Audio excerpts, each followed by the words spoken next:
Well, good morning. I Good think evening. I've met just about all of you this evening. Forgive me. I am in the ministry class and I go to the 9 o'clock service. And Happy New Year. Everybody got their resolutions made? New Year's resolutions? Maybe, maybe not. What does it matter? Do we keep them? No. I've got one though, that you can keep. It's a really good one, and it's easy. Do you have a personal relationship with God?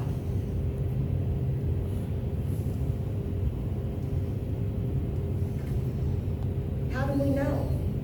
Do we know we have a personal relationship? How do we know we have that relationship with God? Have we ever asked Him? Webster's dictionary says it's a binding together. Love, a connectedness is what a relationship is. A lot of people, different denominations, a lot of people say there is nothing in the Bible that says anything about a relationship with God. I have to agree in that there is no modern word called relationship anywhere in the Bible. Nowhere. But that doesn't mean that it's not there. In Genesis 1:27, it says mankind was made in God's own image. Now, in that sentence, in that verse, in Hebrew, they use the word yada, Y-A-D-A. What that means in Hebrew is a deep knowing, a close bond. In John 3:16, we all know that one, don't we? Let's say it. Come on, everybody say it. God so loved the world that He gave His only begotten Son for us so that we can live.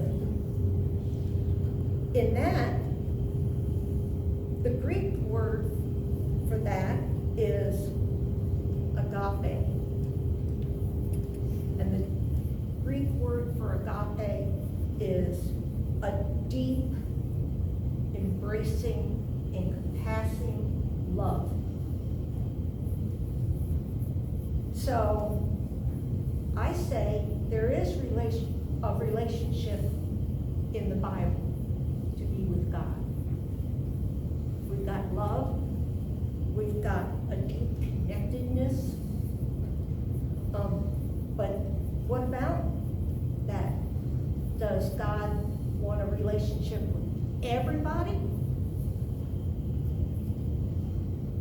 Even the evil in the world? He wants a relationship even with the guy that was in New Orleans that caused the problems? Well, yeah, He does. Paul's conversion in Acts chapter 9, 1 through 19. Paul was a Pharisee. He killed Christians. He killed Stephen.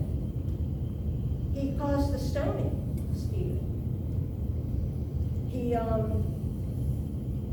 God blinded him on the way back to Damascus. You want to know why do you want to kill him? Why? He blinded him, he chose Paul, and he sent him off to preach Christianity to the Gentiles around the world.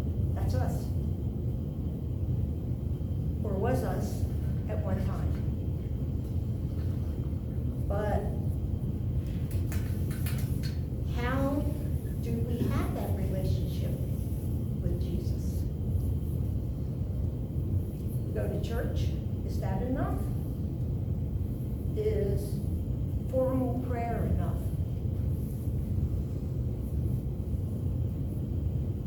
Ask Him. We need to ask Him. Is what we're doing enough? Formal prayer is great, but a more personal relationship is what He wants. Talk with Jesus. Make Him a friend.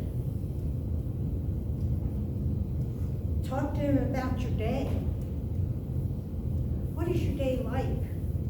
Was it good? Was it bad? Sit down like you would talk to your husband or a dear friend you're having lunch with. Ask Him, what is it that you want from me? What can I do to open up our relationship? Tell Him you had a good day or a bad day. Thank Him when you do. When it's bad, say, are you kidding me? You know, ask Him, why this now? He does respond to you when you have that close relationship, that personal relationship with Him. It may just be something as simple as a sense of peace comes over you. Or you were having a bad day and you're emotional and you talk to Him and all of a sudden your emotions calm. Maybe it's a really bad thing you're having a problem with it and you ask Him about it. Be specific. Talk to Him. Specifically what your problem is. He may answer you. It may be something as simple as a couple days later, you look at what the problem was and you think, that wasn't so bad. And you have another outlook on it.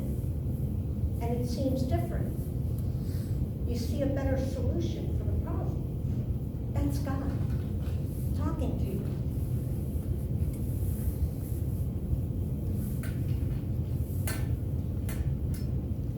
Excuse me. You want to ask Him, I want to be more like you. Being more like Jesus. What would Jesus do when you're in a situation? You run into somebody or you see something happening that's wrong. What would Jesus do in this situation? What can I do in place of Jesus today to help that person or that situation? He's the best friend you'll ever have. He's a loving servant on earth, and He wants us to love and serve in His place here on earth. And He wants us to relate to Him.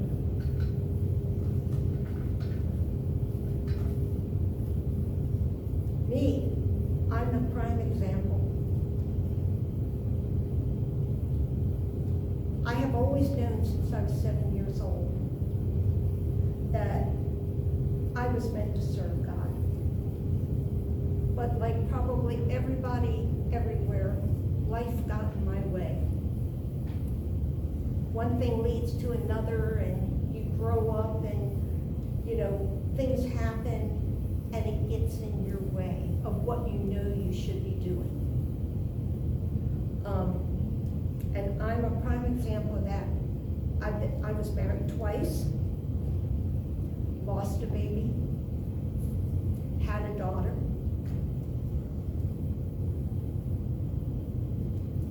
Lost 6 more babies. Was diagnosed with lupus.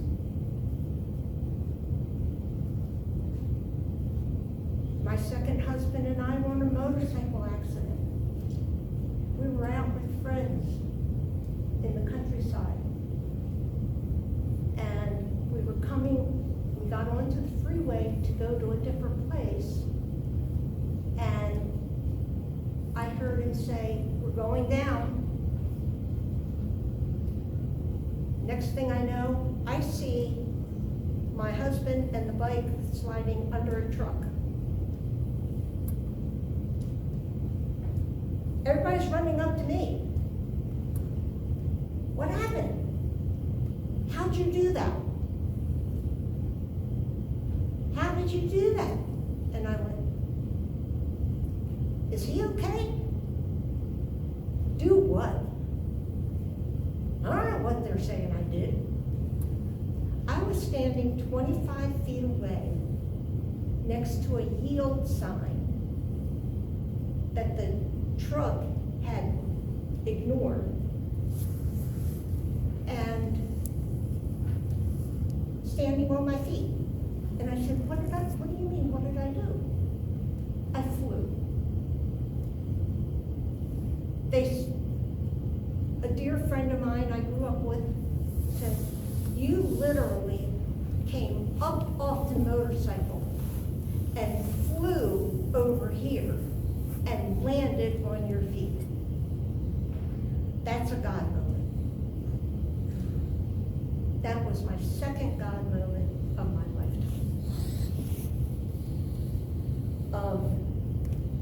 It sounds strange, doesn't sound real, but I knew things had to change. We got divorced. I changed my lifestyle. I moved to Montana.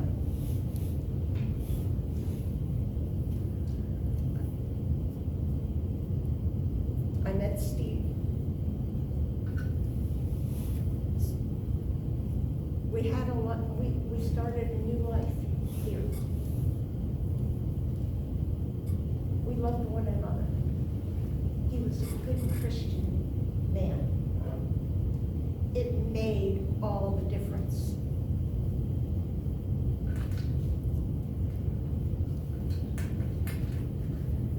My daughter has issues.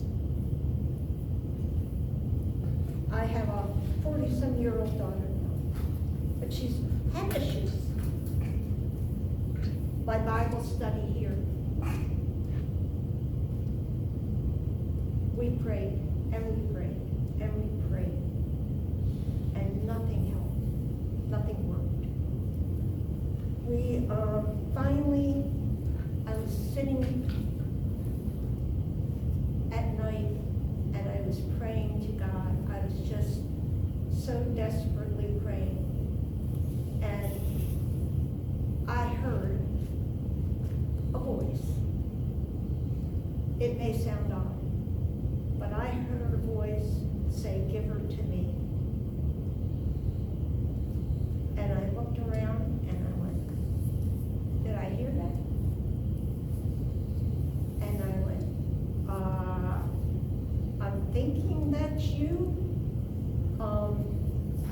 Do you really know what you're getting into?" And he said, "Yes."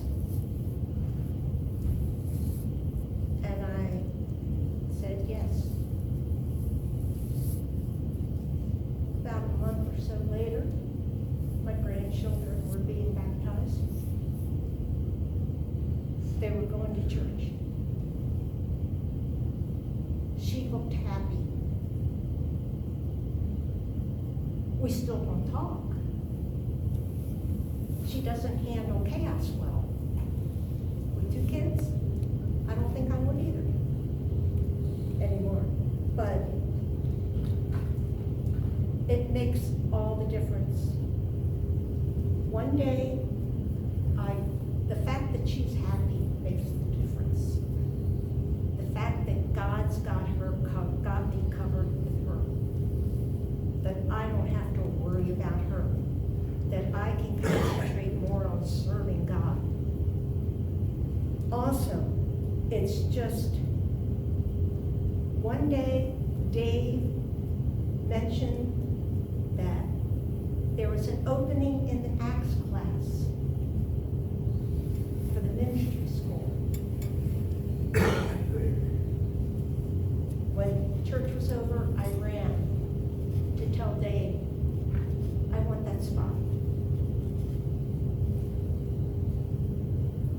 hoped I would get it. I decided that that's what I was gonna do. I was tired of saying no to God again. I wasn't gonna do it. Since I've started this course, it's been one thing after another. My husband's health has degraded. He's got pulmonary fibrosis and Alzheimer's and Parkinson's. He's on oxygen. He is not doing well. I have computer problems of the kazoo all the time. Every time I look at the computer, it seems like there's another glitch. I type my paper, I go to turn it in, it's not there. It's like the other side is doing everything in its power to stop me from ministering and bringing Jesus to more people.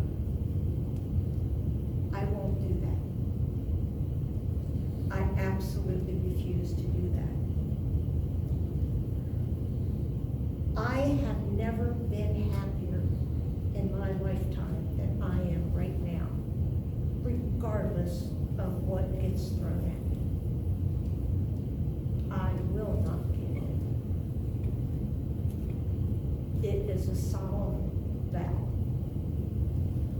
And I've never been happier since I started this class. So that's my story. And I thank you. And I ask you, please, have that personal relationship with Jesus. It will save your life. It is everything. And you will never regret it.